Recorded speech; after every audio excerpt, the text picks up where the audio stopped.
Madam President, Mr. Secretary General, world leaders, ambassadors, and distinguished delegates.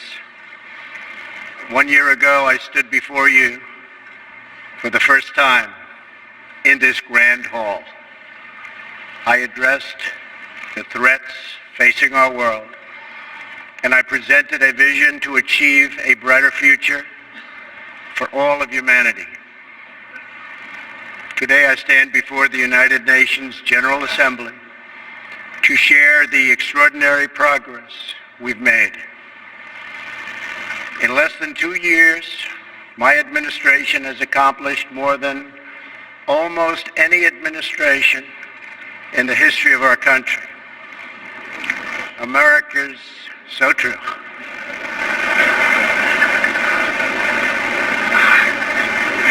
Didn't expect that reaction, but that's okay.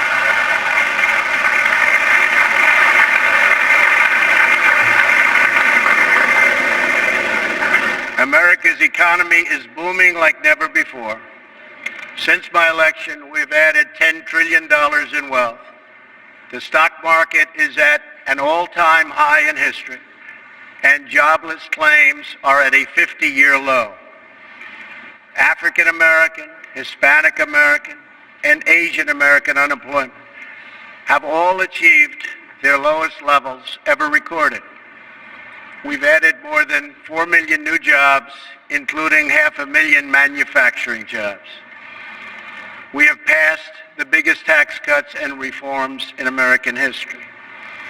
We've started the construction of a major border wall, and we have greatly strengthened border security. We have secured record funding for our military, $700 billion this year, and $716 billion next year. Our military will soon be more powerful than it has ever been before.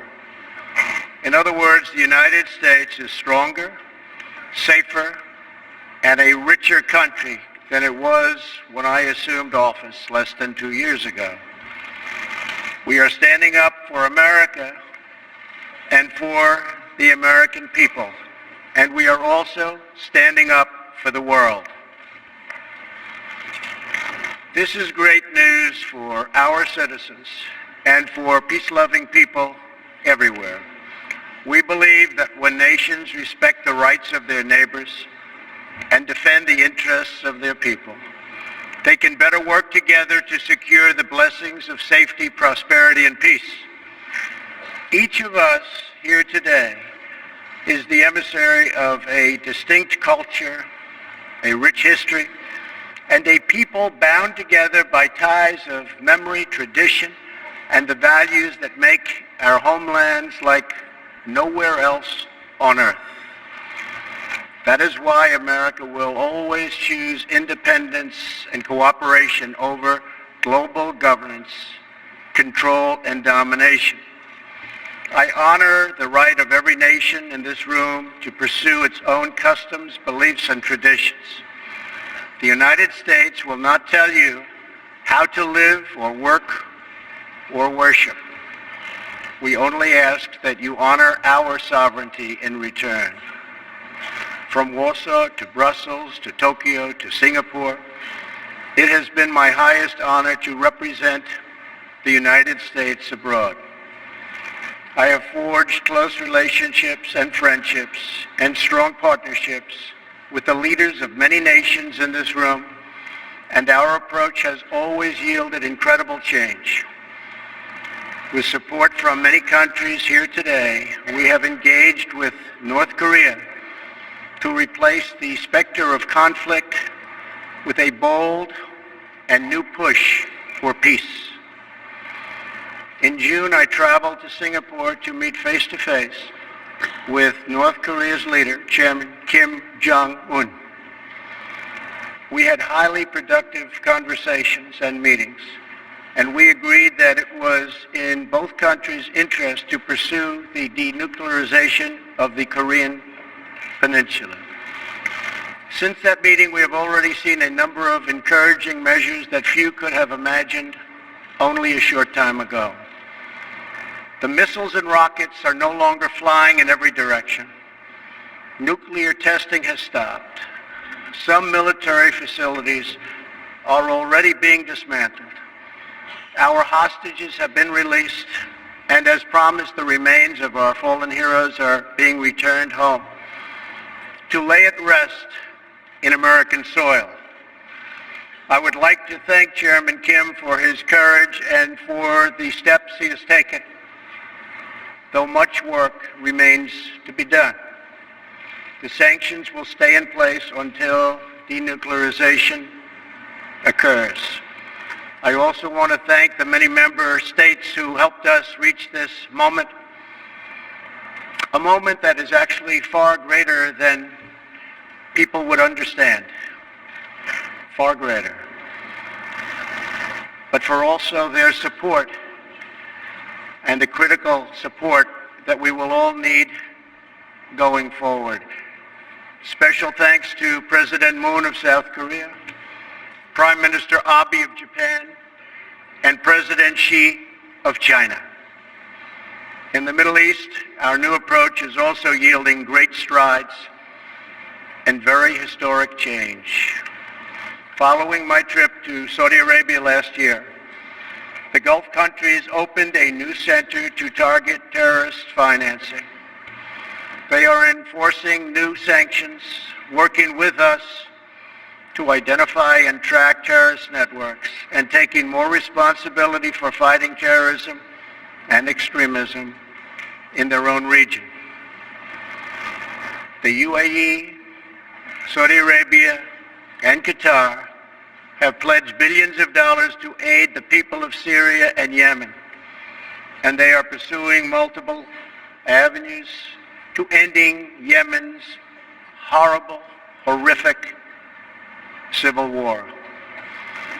Ultimately, it is up to the nations of the region to decide what kind of future they want for themselves and their children.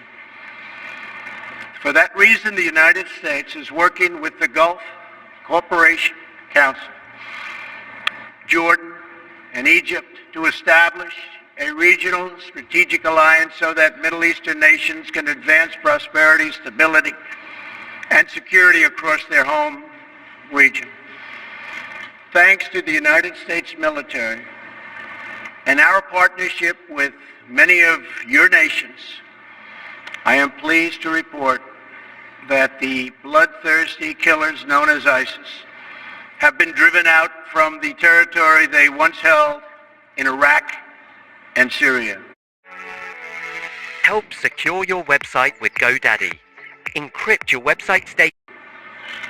We will continue to work with friends and allies to deny radical Islamic terrorists any funding, territory, or support, or any means of infiltrating our borders.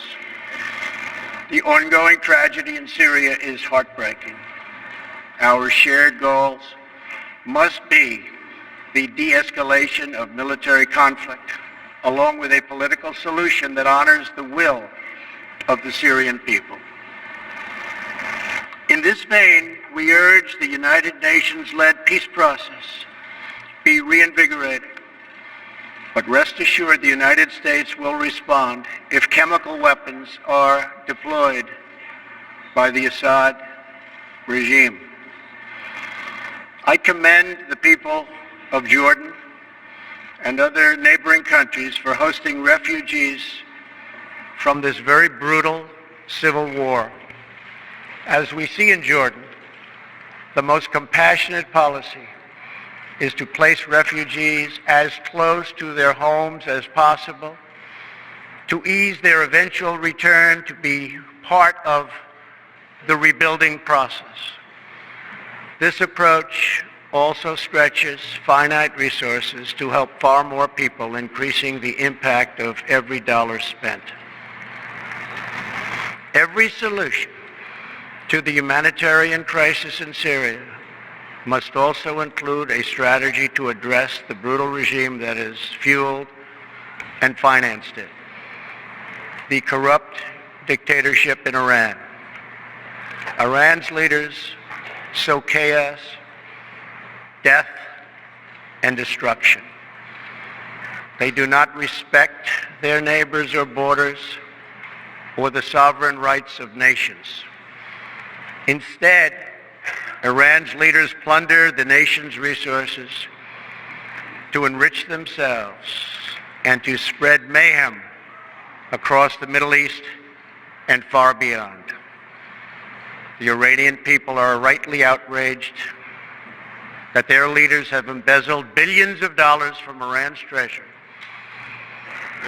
seized valuable portions of the economy, and looted the people's religious endowments, all to line their own pockets and send their proxies to wage war. Not good. Iran's neighbors have paid a heavy toll for the region's agenda of aggression and expansion. That is why so many countries in the Middle East strongly supported my decision to withdraw the United States from the horrible 2015 Iran nuclear deal and reimpose nuclear sanctions. The Iran deal was a windfall for Iran's leaders. In the years since the deal was reached, Iran's military budget grew nearly 40%. The dictatorship used the funds to build nuclear-capable missiles, increase internal repression, finance terrorism, and fund havoc and slaughter in Syria and Yemen. The United States has launched a campaign of economic pressure to deny the regime the funds it needs to advance its bloody agenda. Last month, we began reimposing hard-hitting nuclear sanctions that have been lifted under the Iran deal. Additional sanctions will resume November 5th, and more will follow. And we are working with countries that import Iranian crude oil to cut their purchases substantially. We cannot allow the world's leading sponsor of terrorism to possess the planet's most dangerous weapons. We cannot allow a regime that chants death to America and that threatens Israel with annihilation to possess the means to deliver a nuclear warhead to any city on earth. Just can't do it. We ask all nations to isolate Iran's regime as long as its aggression continues, and we ask all nations to support Iran's people as they struggle to reclaim their religious and righteous destiny. This year, we also took another significant step forward in the Middle East in recognition of every sovereign state to determine its own capital. I moved the U.S. Embassy in Israel to Jerusalem. The United States is committed to a future of peace and stability in the region, including peace between the Israelis and the Palestinians. That aim is advanced, not harmed, by acknowledging the obvious facts. America's policy of principled realism means we will not be held hostage to old dogmas, discredited ideologies, and so-called experts who have been proven wrong over the years, time and time again. This is true not only in matters of peace, but in matters of prosperity. We believe that trade must be fair and reciprocal. The United States will not be taken advantage of any longer. For decades, the United States opened its economy, the largest by far on earth, with few conditions. We allowed foreign goods from all over the world to flow freely across our borders. Yet, other countries did not grant us fair and reciprocal access to their markets in return. Even worse, some countries abused their openness to dump their products, subsidize their goods, target our industries, and manipulate their currencies to gain unfair advantage over our country. As a result, our trade deficit ballooned to nearly $800 billion a year. For this reason, we are systematically renegotiating broken and bad trade deals.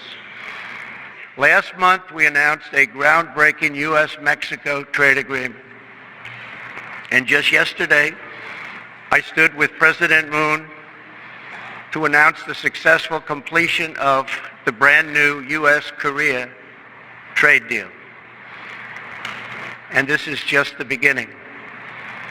Many nations in this hall will agree that the world trading system is in dire need of change. For example, countries were admitted to the World Trade Organization that violate every single principle on which the organization is based. While the United States and many other nations play by the rules, these countries use government-run industrial planning and state-owned enterprises to rig the system in their favor. They engage in relentless product dumping, forced technology transfer, and the theft of intellectual property. The United States lost over 3 million manufacturing jobs, nearly a quarter of all steel jobs, and 60,000 factories after China joined the WTO. And we have racked up $13 trillion in trade deficits over the last 2 decades. But those days are over. We will no longer tolerate such abuse. We will not allow our workers to be victimized, our companies to be cheated, and our wealth to be plundered and transferred. America will never apologize for protecting its citizens. The United States has just announced tariffs on another $200 billion in Chinese-made goods, for a total so far of $250 billion. I have great respect and affection for my friend, President Xi, but I have made clear our trade imbalance is just not acceptable. China's market distortions and the way they deal cannot be tolerated. As my administration has demonstrated, America will always act in our national interests. I spoke before this body last year and warned that the UN Human Rights Council had become a grave embarrassment to this institution, shielding egregious human rights abusers while bashing America and its many friends. Our ambassador to the United Nations, Nikki Haley, laid out a clear agenda for reform, but despite reported and repeated warnings, no action at all was taken. So the United States took the only responsible course. We withdrew from the Human Rights Council, and we will not return until real reform is enacted. For similar reasons, the United States will provide no support in recognition to the International Criminal Court. As far as America is concerned, the ICC has no jurisdiction, no legitimacy, and no authority. The ICC claims near universal jurisdiction over the citizens of every country, violating all principles of justice, fairness, and due process. We will never surrender America's sovereignty to an unelected, unaccountable global bureaucracy. America is governed by Americans. We reject the ideology of globalism, and we embrace the doctrine of patriotism. Around the world, responsible nations must defend against threats to sovereignty, not just from global governments, but also from other new forms of coercion and domination. In America, we believe strongly in energy security for ourselves and for our allies. We have become the largest energy producer anywhere on the face of the earth. The United States stands ready to export our abundant, affordable supply of oil, clean coal, and natural gas. OPEC and OPEC nations are, as usual, ripping off the rest of the world. And I don't like it. Nobody should like it. We defend many of these nations for nothing, and then they take advantage of us by giving us high oil prices. Not good. We want them to stop raising prices. We want them to start lowering prices, and they must contribute substantially to military protection from now on. We are not going to put up with it, these horrible prices, much longer. Reliance on a single foreign supplier can leave a nation vulnerable to extortion and intimidation. That is why we congratulate European states such as Poland for leading the construction of a Baltic pipeline so that nations are not dependent on Russia to meet their energy needs. Germany will become totally dependent on Russian energy if it does not immediately change course.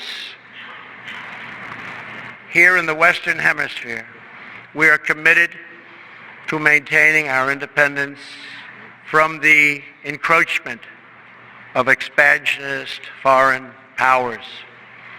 It has been the formal policy of our country since President Monroe that we reject the interference of foreign nations in this hemisphere and in our own affairs. The United States has recently strengthened our laws to better screen foreign investments in our country for national security threats. And we welcome cooperation with countries in this region and around the world that wish to do the same. You need to do it for your own protection. The United States is also working with partners in Latin America to confront threats to sovereignty from uncontrolled migration. Tolerance for human struggling and human smuggling and trafficking is not humane. It's a horrible thing that's going on at levels that nobody has ever seen before. It's very, very cruel. Illegal immigration funds criminal networks, ruthless gangs, and the flow of deadly drugs. Illegal immigration exploits vulnerable populations, hurts hard-working citizens, and has produced a vicious cycle of crime, violence, and poverty. Only by upholding national borders, destroying criminal gangs, can we break this cycle and establish a real foundation for prosperity. We recognize the right of every nation in this room to set its own immigration policy in accordance with its national interests, just as we ask other countries to respect our own right to do the same, which we are doing. That is one reason the United States will not participate in the new Global Compact on Migration. Migration should not be governed by an international body unaccountable to our own citizens. Ultimately, the only long-term solution to the migration crisis is to help people build more hopeful futures in their home countries. Make their countries great again. Currently, we are witnessing a human tragedy, as an example, in Venezuela. More than 2 million people have fled the anguish inflicted by the socialist Maduro regime and its Cuban sponsors. Not long ago, Venezuela was one of the richest countries on earth. Today, socialism has bankrupted the oil-rich nation and driven its people into abject poverty. Virtually everywhere socialism or communism has been tried, it has produced suffering, corruption, and decay. Socialism's thirst for power leads to expansion, incursion, and oppression. All nations of the world should resist socialism and the misery that it brings to everyone. In that spirit, we ask the nations gathered here to join us in calling for the restoration of democracy in Venezuela. Today we are announcing additional sanctions against the repressive regime, targeting Maduro's inner circle and close advisors. We are grateful for all of the work the United Nations does around the world to help people build better lives for themselves and their families. The United States is the world's largest giver in the world by far of foreign aid, but few give anything to us. That is why we are taking a hard look at U.S. foreign assistance. That will be headed up by Secretary of State Mike Pompeo. We will examine what is working, what is not working, and whether the countries who receive our dollars and our protection also have our interests at heart. Moving forward, we are only going to give foreign aid to those who respect us and, frankly, are our friends. And we expect other countries to pay their fair share for the cost of their defense. The United States is committed to making the United Nations more effective and accountable. I have said many times that the United Nations has unlimited potential. As part of our reform effort, I have told our negotiators that the United States will not pay more than 25% of the UN peacekeeping budget. This will encourage other countries to step up, get involved, and also share in this very large burden. And we are working to shift more of our funding from assessed contributions to voluntary, so that we can target American resources to the programs with the best record of success. Only when each of us does our part and contributes our share can we realize the UN's highest aspirations. We must pursue peace without fear, hope without despair, and security without apology. Looking around this hall, where so much history has transpired, we think of the many before us who have come here to address the challenges of their nations and of their times. And our thoughts turn to the same question that ran through all their speeches and resolutions, through every word and every hope. It is the question of what kind of world will we leave for our children, and what kind of nations they will inherit.